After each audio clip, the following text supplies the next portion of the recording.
بالله من الشيطان الرجيم بسم الله الرحمن الرحيم خلیفہ اول خلیفۃ الرسول سیدنا صدیق اکبر رضی اللہ عنہ کی وفات کا دن ہے۔ حضور نبی کریم صلی اللہ علیہ وسلم فرماتے ہیں کہ ابو بکر وہ آدمی ہیں کہ اگر دنیا میں مجھے کسی کو دوست بناتا ہوتا اور میں کوئی دنیا میں دوست بناتا تو ابو بکر کو اپنا دوست بناتا، اس لیے اللہ کے نبی کا دوست تو اللہ ہوتا ہے۔ سب نے حضور علیہ السلام سے اپنے ایمان لانے سے پہلے تصدیق مانگی ہے، آپ سے سوال کیے ہیں۔ آپ صلی اللہ علیہ وسلم فرماتے ہیں کسی نے اگر بغیر پوچھے میری تصدیق کی اور مجھ پر ایمان لایا تو وہ ابو بکر ہے رضی اللہ عنہ، اور اس امت میں سب سے پہلے جو اپنی قبر سے اٹھے گا وہ صدیق ہے۔ اس امت میں جو سب سے پہلے جنت میں جائے گا وہ صدیق اکبر ہے۔ آپ صلی اللہ علیہ وسلم نے فرمایا میری امت کا پہلا جنتی، قیامت کے دن جو سب سے پہلے جنت میں جائے گا نبی صلی اللہ علیہ وسلم کے بعد امت کا پہلا جنتی وہ صدیق اکبر ہے۔ ایمان میں بھی ابو بکر کا پہلا نمبر، رسول اللہ کی تصدیق کرنے میں بھی ابو بکر کا پہلا نمبر۔ آپ صلی اللہ علیہ وسلم معراج پر گئے، واپس تشریف لائے اور آپ نے اپنے سفر کی رودات سنائی۔ کفار نے پراپوگنڈا بنایا۔ ابو جال دوڑتا دوڑتا صدیق اکبر کے پاس آیا اور کہنے لگا کہ آج تمہارے ساتھی نے یہ کہا ہے کہ وہ راتوں رات مسجد اقصیٰ گئے ہیں، ساتوں آسمانوں پر گئے ہیں اور پھر واپس یہاں آ گئے ہیں۔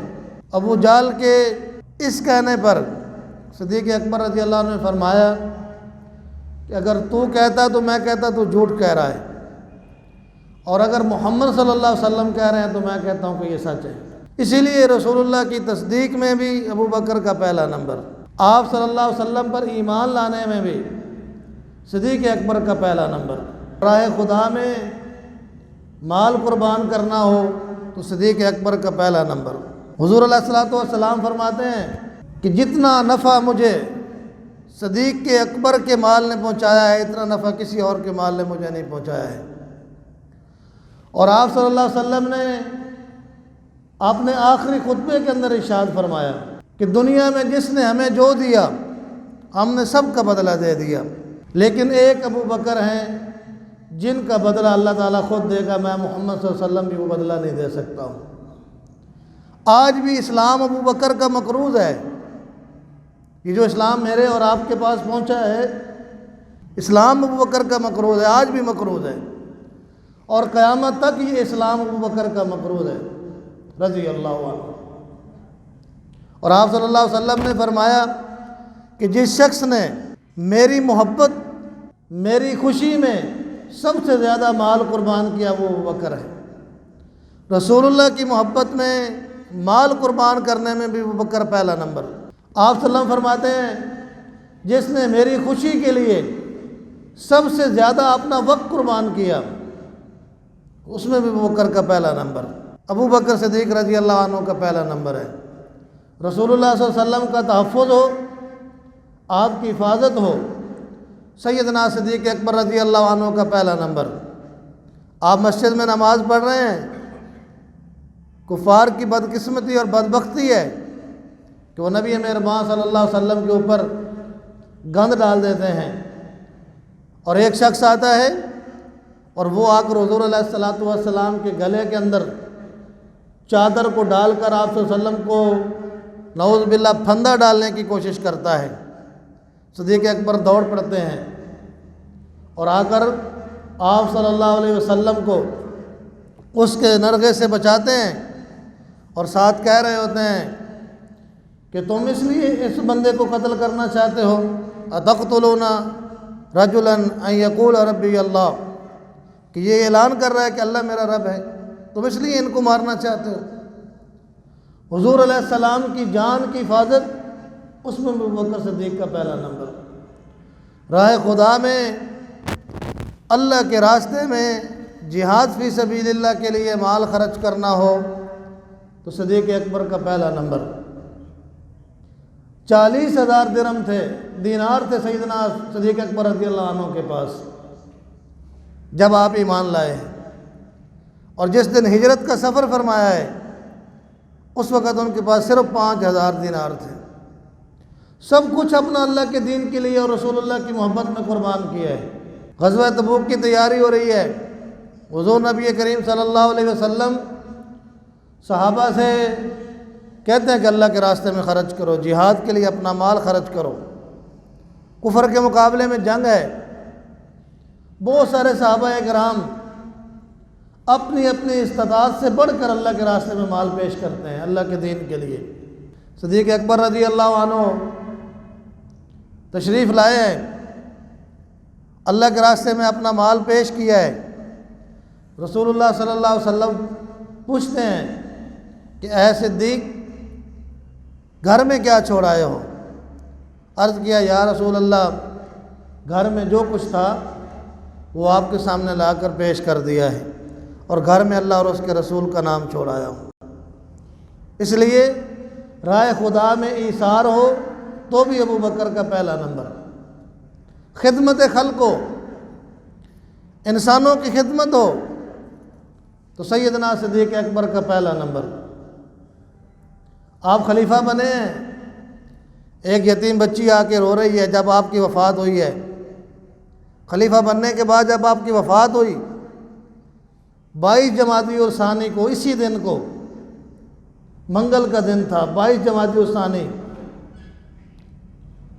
خلیفۃ الرسول دنیا سے رخصت ہو گئے ہیں۔ صحابہ کرام غم کی وجہ سے رو رہے ہیں، ایک یتیم بچی بھی ایک کونے کے اندر چھوٹی سی بچی ہے جو رو رہی ہے۔ تو لوگوں نے اس سے پوچھا کہ بیٹا تمہیں کیا ہوا ہے، تمہیں کیا پتہ ہے کہ آج کون سی ہستی اس دنیا سے چلی گئی ہے؟ انہوں نے کہا کہ تم تو اپنے کسی غم کی وجہ سے رو رہے ہو، لیکن مجھے غم یہ ہے کہ یہ خلیفۃ المسلمین، خلیفۃ المؤمنین، خلیفۃ الرسول یہ میرے گھر آیا کرتے تھے اور میرے گھر میں میرے کاموں میں میری مدد کرتے اور میرے بکری کا دودھ نکال کر مجھے دیا کرتے تھے۔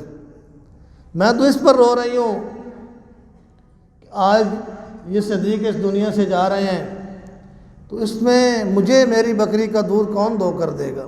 کون مجھے میری بکری کا دودھ نکال کر دے گا؟ مدینہ کے اندر ایک نابینی عورت سیدنا صدیق اکبر رضی اللہ عنہ اس کے گھر کی صفائی کرتے، جھاڑو دیتے، اس کے گھڑے کا پانی بھراتے، اس کا سارا گھر کا کام کرتے، پھر اس کو کھانا کھلاتے۔ حضرت عمر رضی اللہ عنہ کو پتہ چلا، انہوں نے کہا کہ یہ کام تو میں کروں گا۔ انہوں نے ایک دن کوشش کی اور جب اس کے گھر میں گئے ہیں تو کیا دیکھتے ہیں کہ ان سے پہلے کوئی آدمی رات کے اندھیرے میں یہ کام کر کے چلا گیا ہے۔ سیدنا فاروق اعظم رضی اللہ عنہ جب خلیفہ بنے تو اس عورت کے گھر میں گئے اسی روٹین کے مطابق کہ اس کی خدمت کرے۔ اس عورت نے جب سیدنا فاروق اعظم اس کے پاس کھانا رکھنے لگے تو اس عورت نے، اس بوڑھی عورت نے جو نابینا عورت تھی، اس نے کہا کہ لگتا ہے مسلمانوں کا خلیفہ اس دنیا سے چلا گیا ہے۔ فاروق اعظم رضی اللہ عنہ بڑے حیران ہوئے کہ تمہیں کس طرح پتہ چلا ہے؟ پانی تو میں نے بھی بھرا ہے، صفائی تو میں نے بھی کی ہے، کھانا تو میں نے بھی تمہیں دیا ہے۔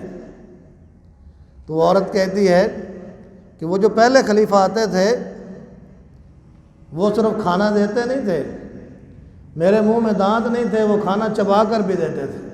یہ خدمت انسانیت میں بھی صدیق کا پہلا نمبر۔ آپ انسانوں کے خادم تھے۔ ہم انسانوں کی خدمت میں کتنا آگے بڑھتے ہیں؟ ہمارے پڑوس میں لوگ مرتے رہتے ہیں، ہمیں پتہ نہیں ہوتا ہے۔ ہمارے گھر کے پاس جنازہ ہوتا ہے اور ہمیں پتہ نہیں ہوتا ہے۔ آپ کے خلیفہ کا یہ حال ہے۔ نبی مہربان صلی اللہ علیہ وسلم کے ممبر کے پاس مسجد نبوی میں مسلمانوں کا یہ خلیفہ اول کھڑا ہوتا ہے اور کھڑے ہو کر مسلمانوں کو خطبہ دیتا ہے، اپنی قوم سے خطاب کرتا ہے۔ یہ مسلمانوں کا خلیفہ بھی اپنی قوم سے خطاب کر رہا ہے، اور اس خطاب کے اندر سیدنا فاروق اعظم رضی اللہ عنہ اگر ہم پڑھیں تو صرف 1 منٹ لگے گا، لیکن اس کے اندر انہوں نے جو باتیں کہیں اور جو مشن اور جو منشور امت کے سامنے پیش کیا اور پھر اس منشور کو نافذ کر کے دنیا میں دکھایا اور اس پر عمل کر کے دکھایا، اس کے بعد کوئی تقریر انہوں نے نہیں کی ہے، کوئی قوم سے خطاب نہیں کیا ہے۔ یہ بحیثیت خلیفہ ان کا پہلا خطاب تھا، اور خطاب میں جو کہا اس کو اپنے معاشرے اور سسٹم میں نافذ کر کے دکھایا ہے، کسی وجہ سے پھر وہ پیچھے نہیں ہٹے ہیں۔ انہوں نے اللہ رب العالمین کی حمد و ثنا کے بعد فرمایا اما بعد، اے لوگو، یہ خلافت کی جو ذمہ داری مجھے ملی ہے، تم نے مجھے اپنا خلیفہ بنایا ہے، نہ میں نے مانگی ہے اور نہ میں نے کبھی زندگی میں دل کے اندر یہ سوچا ہے کہ ابوبکر مسلمانوں کا خلیفہ بنے گا، لیکن تم نے مجھے ذمہ دار بنا دیا ہے۔ یاد رکھو، سب سے پہلی بات یہ فرمائی کہ سچ بولنا، سچ ایک امانت ہے، سچ بولو، اور امت کے ہر حاکم کو یہ درس دیا ہے کہ وہ قوم کے سامنے سچ بولے۔ جب خلیفہ یہ کہہ رہا ہے کہ سچ بولنا ایک امانت ہے، سچ ایک امانت ہے، اور سیدنا صدیق اکبر رضی اللہ عنہ نے امت کے سارے حکمرانوں کو یہ پیغام دیا ہے کہ وہ قوموں سے سچ بولیں، جھوٹ نہ بولیں، اور پھر فرمایا کہ خیانت بددیانتی ہے، خیانت سے بچنا ہے۔ امت کو یہ تعلیم دی، امت کے حکمرانوں کو یہ تعلیم دی، امت کے ہر فرد کو یہ تعلیم دی کہ وہ خیانت کی زندگی کو چھوڑیں، امانت، دیانت اور صداقت کی زندگی اختیار کریں۔ مسلمانوں کا طرز زندگی، مسلمانوں کا طرز حکمرانی وہ تو یہ ہے کہ وہ صداقت پر مبنی ہو، جھوٹ پر مبنی نہ ہو، جھوٹے وعدوں پر نہ ہو۔ اور پھر صدیق اکبر رضی اللہ عنہ نے فرمایا کہ یاد رکھو، دوسری بار یہ فرمائی کہ جو آدمی تمہارے اندر کمزور ہے وہ میرے نزدیک طاقتور ہے، جب تک کہ میں اس کا حق اسے لے کر نہ دے دوں۔ میرے نزدیک غریب طاقتور ہے، اگر لوگ اس پر ظلم کریں گے، زیادتی کریں گے، تو میں صدیق اس کا حق لے کر اسے دوں گا۔ آج بھی لوگ غریبوں کے لیے روتے ہیں، ہر ایک آتا ہے غریبوں کی بات کرتا ہے، لیکن صدیق اکبر نے یہ ادا کر کے دکھایا۔ انہوں نے کہا کہ غریب بھی طاقتور ہے، اگر اس پر ظلم ہوگا تو صدیق اس کا حق اسے لے کر دے گا۔ یہ ایک مسلمان حکمران کی ذمہ داری ہے، رعایا کے اندر عدل اور انصاف، یہ رعایا کے اندر اس کی ذمہ داری ہے۔ اور پھر فرمایا کہ جو طاقتور ہے، جو بڑا با اختیار بنا ہوا ہے زمین میں، جو سمجھتا ہے کہ میری مرضی چلے گی، کوئی اسے پکڑ نہیں سکتا، کوئی اس پر ہاتھ نہیں ڈال سکتا، صدیق اکبر رضی اللہ عنہ نے فرمایا کہ وہ طاقتور میرے نزدیک کمزور ہے، جب تک کہ میں اس کو اس طرح مجبور نہ کر دوں کہ وہ لوگوں کے حق ادا کرے۔ میرے نزدیک کوئی طاقتور نہیں ہے، میں طاقتور سے غریب کو اس کا حق لے کر دوں گا۔ یہ کون کہہ رہے ہیں؟ خلیفۃ الرسول، ہم سب کے خلیفہ اول، امیر المؤمنین، مسلمانوں کے نبی صلی اللہ علیہ وسلم کے بعد پہلے خلیفہ، جن کے بارے میں حضور علیہ السلام نے فرمایا کہ قیامت کے دن جب قیامت برپا ہوگی دنیا میں، سب سے پہلے جس آدمی کی قبر کھلے گی وہ محمد الرسول اللہ صلی اللہ علیہ وسلم ہے، اور اس امت میں سب سے پہلے جو اپنی قبر سے اٹھے گا وہ صدیق ہے۔ اس امت میں جو سب سے پہلے جنت میں جائے گا وہ صدیق اکبر ہے۔ آپ صلی اللہ علیہ وسلم نے فرمایا میری امت کا پہلا جنتی، قیامت کے دن جو سب سے پہلے جنت میں جائے گا نبی صلی اللہ علیہ وسلم کے بعد امت کا پہلا جنتی وہ صدیق اکبر ہے۔ وہ خطبہ ارشاد فرما رہے ہیں۔ ہم کہتے ہیں بھئی دین کا سیاست سے کیا تعلق ہے؟ یہ جی مولوی صاحب کو تو سیاست کی بات نہیں کرنی چاہیے، یہ جی مسجد میں تو بات نہیں ہونی چاہیے، اور کہاں ہونی چاہیے؟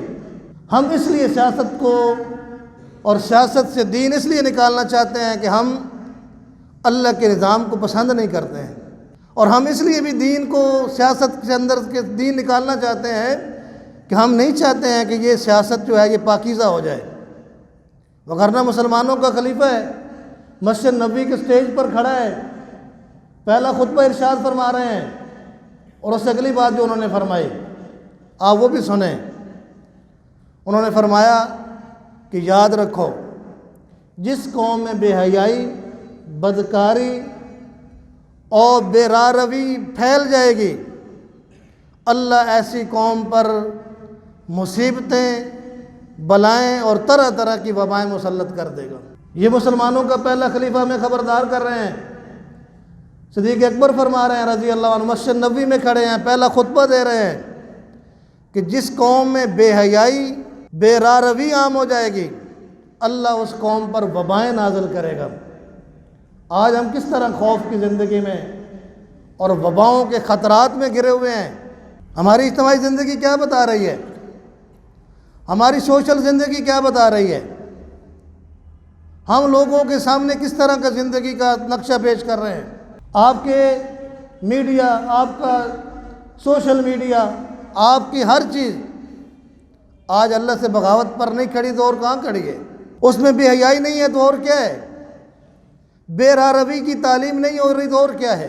اور خلیفۃ المسلمین فرما رہے ہیں کہ بے حیائی پھیلے گی تو اللہ کی طرف سے وبائیں آئیں گی۔ اور پھر اس کے بعد فرمایا آخری بات، سیدنا صدیق اکبر رضی اللہ عنہ نے فرمایا آخری بات یہ ہے، اگر تم جہاد کو چھوڑ دو گے اللہ تم پر ذلت مسلط کر دے گا۔ صدیق اکبر سے اپنا رشتہ مضبوط کرنا ہے، وہ ہمارے لیے معیار ایمان ہے اور ہمارے لیے ایک آئیڈیل مسلمان حکمران ہیں۔ ان جیسا طرز زندگی بحیثیت انفرادی میں ہمیں اختیار کرنا ہے اور اجتماعی حیثیت میں بھی اسی طرح کا طرز حکمرانی اختیار کرنا ہے۔ وہ ہر معاملے میں اللہ کے رسول کے وفادار تھے۔ سیدنا صدیق اکبر رضی اللہ عنہ نے لشکر اسامہ روانہ کیا۔ بعض صحابہ نے مشورہ دیا کہ اے ابو بکر، یہ اسامہ کو چینج کر دیں، یہ غلام ہے، اس کا باپ غلام تھا، یہ بڑے بڑے سردار ہیں، بڑے بڑے وڈیرے ہیں، ان کے کسی بیٹے کو اس لشکر کا امیر بنا دیں۔ انہوں نے یوں ٹرن نہیں لیا اور کیا اعلان فرمایا؟ انہوں نے کہا کہ جس نے چلنا ہے وہ چلے، اور اسامہ کو اس گھوڑے کی لگام دی اور کہا کہ اسامہ سوار ہو جاؤ، اور خود اس گھوڑے کے ساتھ چل رہے تھے۔ اسامہ نے عرض کیا امیر المؤمنین مجھے نیچے اترنے دیں۔ آپ نے فرمایا کہ اسامہ میں ان لوگوں میں شامل ہونا چاہتا ہوں جو لشکر آج ناموس رسالت کے خلاف، اللہ کے رسول کی شان میں گستاخی کرنے والوں کے خلاف نکل رہا ہے۔ صدیق اس کے ساتھ چل کر یہ پیغام دے رہا ہے کہ روئے زمین پر جو بھی اللہ کے نبی کی شان میں گستاخی کرے گا، صدیق اس کا سر قلم اور سر جدا کر دے گا۔ اور صدیق رضی اللہ عنہ نے فرمایا، لوگوں نے زکوٰۃ دینے سے انکار کر دیا۔ حضرت عمر رضی اللہ عنہ نے کہا امیر المؤمنین ہاتھ ہولا رکھو تھوڑا۔ آپ نے فرمایا عمر، آپ صلی اللہ علیہ وسلم دنیا سے چلے گئے، آپ نے ہمیں دین مکمل دیا، اگر لوگ ایک رسی بھی اللہ کے راستے میں زکوٰۃ نہیں دیں گے تو صدیق ان کے سر کاٹ دے گا۔